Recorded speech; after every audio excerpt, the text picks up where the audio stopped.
Hello বন্ধুরা, সবাই কেমন আছেন? সবাইকে আসসালামু আলাইকুম। তো বন্ধুরা, আমি আজকে টমেটো দিয়ে বড় বড় ট্যাংরা মাছ রান্না করছি।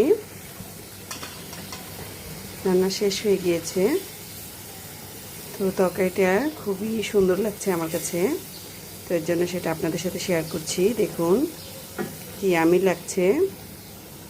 এই তো বড় বড় ট্যাংরা মাছ, দেখুন তরকারির কালারটা কি সুন্দর এসেছে, খুবই আমি লাগছে।